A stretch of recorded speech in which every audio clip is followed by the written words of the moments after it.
గోపాదములు పితృదేవతలు గొలుసులు శర్మగణములు గుణము అష్టైశ్వర్యము గంగడవులు కాశీ గరళమున గంధర్వులు నోరు లోకేశ్వరం నాలుక నారాయణం దంతపంక్తులు దేవతలు ముక్కు శిలాదేవి ముఖము జ్యేష్ఠ నుదుట పరమేశ్వరులు కళ్ళు గ్రహదేవతలు చెవులు శంకుచక్రములు కొమ్ములు కోటివేల గుళ్ళలో లింగాలు నుదుటి శివుడు శిరస్సున కుమారస్వామి వెన్ను ప్రజాపతి మోపురం శిఖరం రోమరోమములు ఋషిగణములు నాభికమలం ఆకాశగంగా డెక్కల దేవగణములు పిక్కల పిడిగంటలు చట్టల సర్వేశ్వరులు తోకయందు మహానదులు కరి కావేరి పొదుగు పుండరీకము చనకట్ల సప్తసాగరములు పాలు పంచామృతములు పంచతం భాగీరథి గోమయం శ్రీ మహాలక్ష్మి.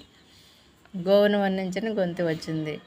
బ్రహ్మదేవుని భార్య సరస్వతీదేవి, విష్ణుమూర్తి భార్య లక్ష్మీదేవి, పరమేశ్వరుల వారి భార్య పార్వతీదేవి, అత్రి మహాముని భార్య అనసూయాదేవి, వశిష్ఠుల వారి భార్య అరుంధతీదేవి. వీరి 5 స్త్రీలు బ్రహ్మ విష్ణు మహేశ్వరులు కొలువై కూర్చుండగా స్వామి ఆడవారు చేసిన పాపం ఎలా పోను అని అడిగి ప్రాతకాలంలో లేచి నిత్య నియమములు తీర్చుకుని నిత్యము 3 మాటలు ఈ కథను పాడుకుంటూ 3 ప్రదర్శనలు చేసి 3 ఉండలు భక్షించిన సకల పాపములు పోను.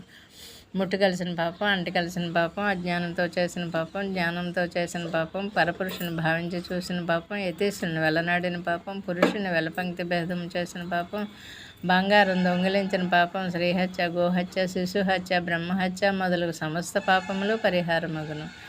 ఏకాదశి నాడు పఠిస్తే అమ్మకోపం లేదు, పూర్ణిమ నాడు పఠిస్తే పుత్రులు చల్లగానందరు, అమావాస్య నాడు పఠిస్తే పితృదేవతలు స్వర్గస్థులగుతురు, భానువారం పఠిస్తే 8 రోజుల పాపం పరిహారమగును, పగలు పఠిస్తే అగ్ని భయం లేదు, రాత్రి పఠిస్తే చౌర భయం లేదు, ఎప్పుడు పఠించినా యమకోపం యమ బాధలు లేవు. శ్రీకృష్ణ అర్పణ.